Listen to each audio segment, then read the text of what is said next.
sur du training sur le e-commerce. Nous avons appelé ce programme Maîtriser et lancer son e-commerce sans capital initial. Dans ce programme, comme le titre peut le développer, on développe, n'est-ce pas, les stratégies de produits gagnants, le marketing et surtout les ventes sur les réseaux sociaux.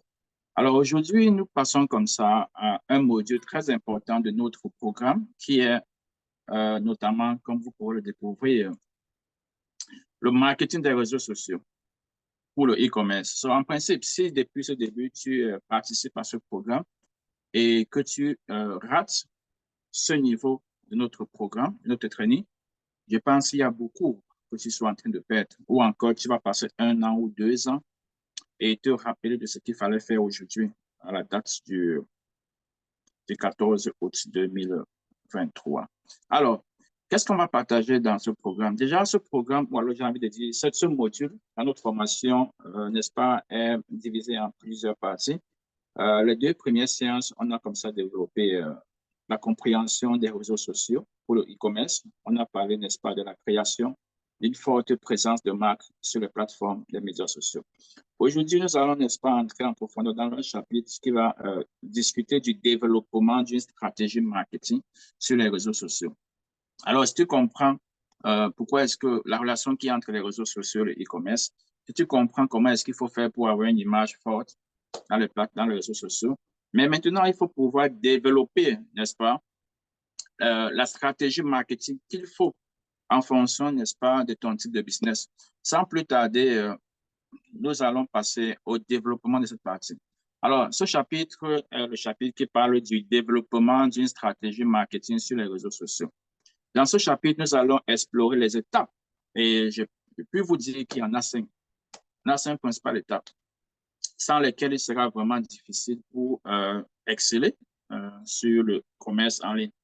Alors, nous allons comme ça développer les étapes clés pour créer une stratégie marketing efficace qui vous permettra d'atteindre votre objectif, ou alors j'ai envie de dire d'atteindre votre public cible et de promouvoir vos produits de manière réussie.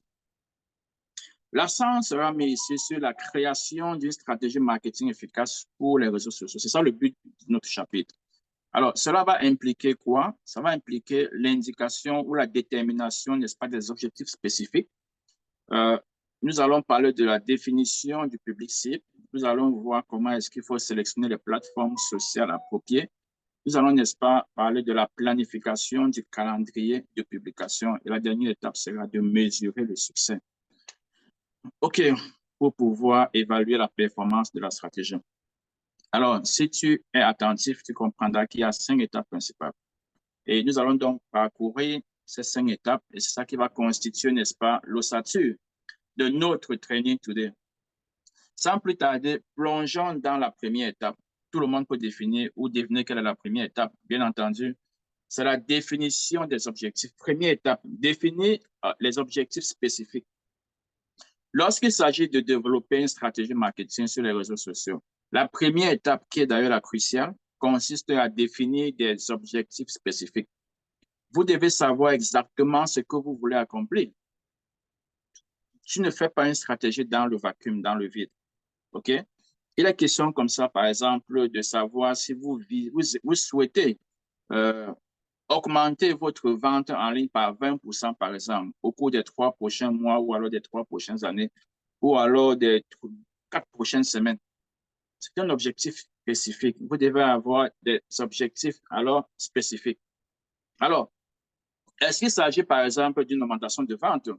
Je ne sais pas. C'est vous. C'est à vous de fixer ou alors votre boss. Si finalement vous travaillez dans une agence qui a des boutiques en ligne ou alors des boutiques physiques, mais vous avez vous gérer le département de la vente en ligne de ce store. Ça peut être, l'objectif peut être assigné par ton boss. Mais alors, tu peux avoir ta propre boutique, tu vas devoir définir ton objectif spécifique. OK? Donc, ça peut être, par exemple, l'augmentation des ventes. Pourquoi 10%, 20%, 30%, 50%. Ou alors, peut-être vous cherchez seulement à accroître votre notoriété. Ou alors, la notoriété de votre nouvelle gamme de produits auprès des jeunes adultes qui pour lequel serait peut-être votre cible. Peut-être vous cherchez juste à améliorer l'engagement des utilisateurs. Donc, tout dépend de vous.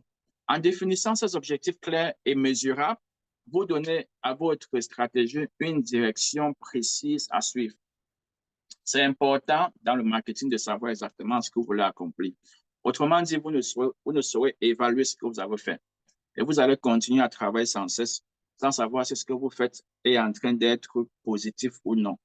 OK. Alors, quelle est la deuxième étape? Première étape, on vient de dire, c'est de définir des objectifs spécifiques. Deuxième étape dans dans le développement d'une stratégie marketing, c'est de définir le public cible. Nous sommes là dans le développement de la stratégie de marketing dans les réseaux sociaux. OK? Alors, comprendre votre public cible est essentiel pour une stratégie marketing réussie.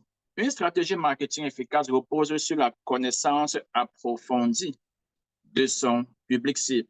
Cela implique, par exemple, d'analyser les caractéristiques démographiques, n'est-ce pas? D'analyser les intérêts, les comportements en ligne et les préférences d'achat de votre public potentiel.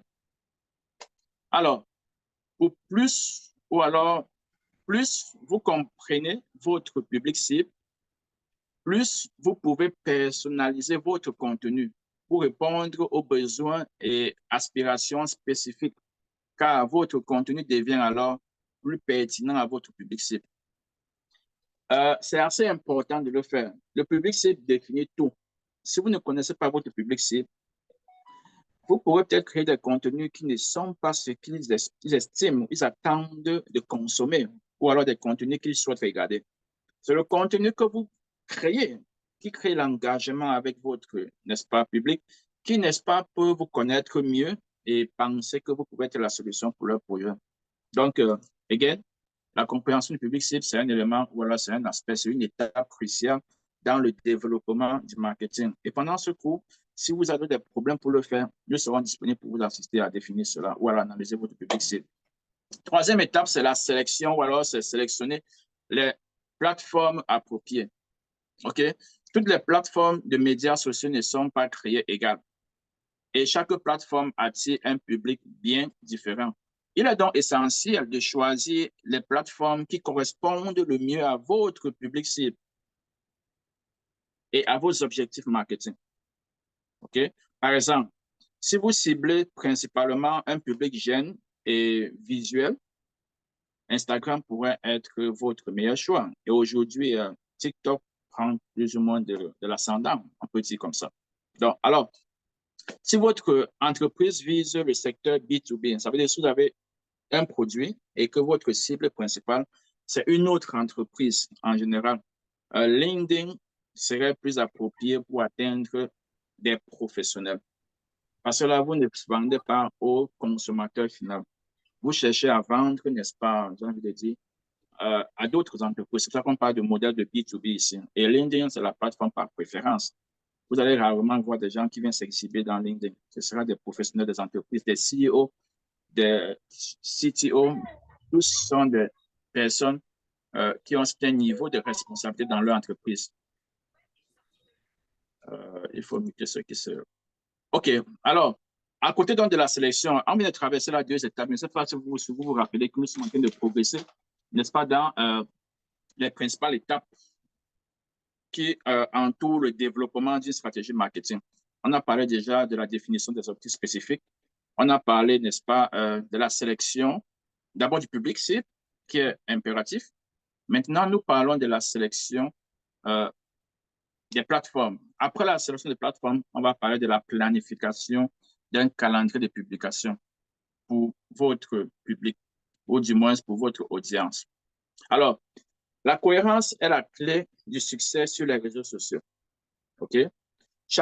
Une fois que vous avez défini vos objectifs et défini votre public, il est temps, n'est-ce pas, de planifier votre calendrier de publication. Okay? Cela signifie, par exemple, de décider quand et quoi publier sur chaque plateforme. La planification vous aide à maintenir une présence constante, à maximiser l'engagement de votre public et à renforcer la reconnaissance de votre marque.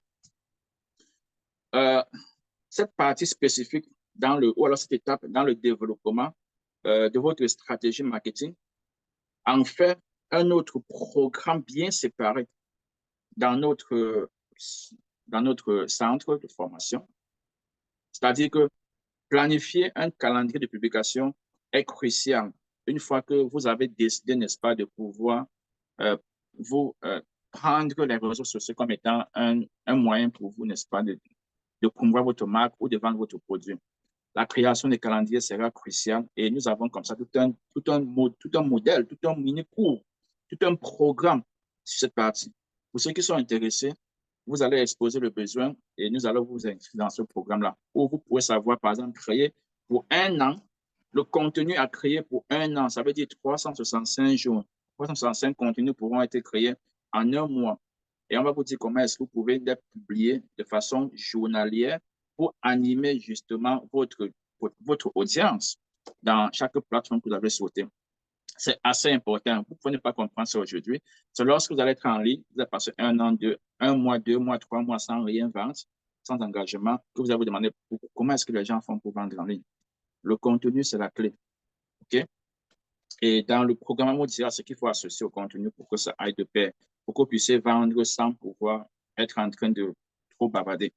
Alors, à côté du contenu, ou alors de la planification d'un calendrier de publication, qu'est-ce qu'on retrouve dans les étapes, n'est-ce pas, dans les 5 étapes de développement d'une stratégie marketing? Je rappelle, nous avons le développement des objectifs.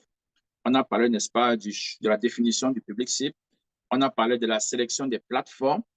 Maintenant, nous sommes en train de parler de la planification d'un calendrier de publication. Évidemment, la dernière étape, une fois que vous faites tout ceci, ne peut être évidente que de mesurer le succès et évaluer les performances. OK? Pour savoir si votre stratégie fonctionne, vous devez surveiller et évaluer régulièrement les performances.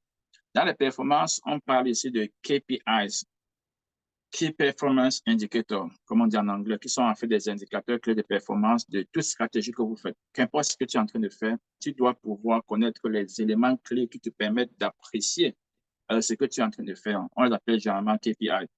Alors, dans le cas spécifique, on peut parler par exemple du taux d'engagement qui est combien de personnes s'expriment sur les contenus que vous partagez. On peut parler des clics dans le cadre de la publicité, combien de personnes vont cliquer sur une campagne de publicité que vous avez faite. On va parler de la conversion ainsi, c'est-à-dire que la conversion des impressions. Combien de personnes ont pu être converties pour quitter d'un stage où ils étaient pour aller au stage que vous souhaitez qu'ils aient. Et la conversion peut varier. La conversion peut tout simplement être de convertir, n'est-ce pas, un lead en un prospect, ou alors j'ai envie de dire un prospect en un lead, ou alors un lead en un consommateur. Et on va voir cela dans un autre programme, un autre workshop, atelier de formation que j'ai. Le niveau de conversion. La conversion peut être de transformer un prospect en un client, c'est-à-dire vendre. Un client, c'est une personne qui achète. Un prospect, c'est une personne qui est quelqu'un qui commence à vous regarder. Comment convertir un passant en une personne qui a de l'admiration pour vous? C'est un peu ce que ça veut dire.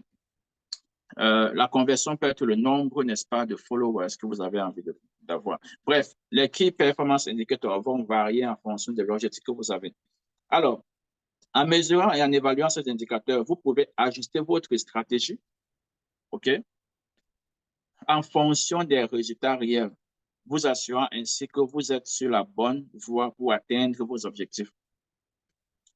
On ne pourra pas passer 3 heures à entrer tout en détail de tout ce qu'il faut entrer ici, mais si vous pouvez faire le minimum qui est partagé ici, vous êtes sur la bonne voie pour atteindre votre objectif. Évidemment, quand vous le faites, vous avez des besoins. N'hésitez pas de nous contacter dans le cadre de ce programme, de ce programme Hobby e-commerce qui consiste à accompagner tout entrepreneur en ligne en aide sur, n'est-ce pas, le développement d'une boutique en ligne.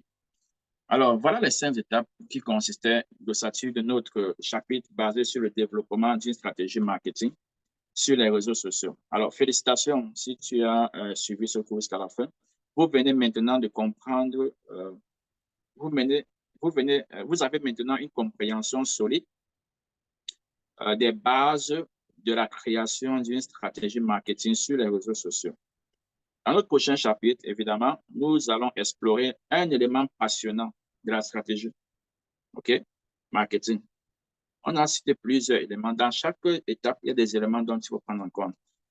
Le prochain chapitre, nous avons choisi de développer ou alors d'entrer plus en profondeur sur un élément qui est aujourd'hui plus ou moins incontournable et dont il faut y penser quand vous travaillez en ligne. C'est les partenariats et les collaborations avec les influenceurs. Ça, c'est l'objet de notre prochain chapitre.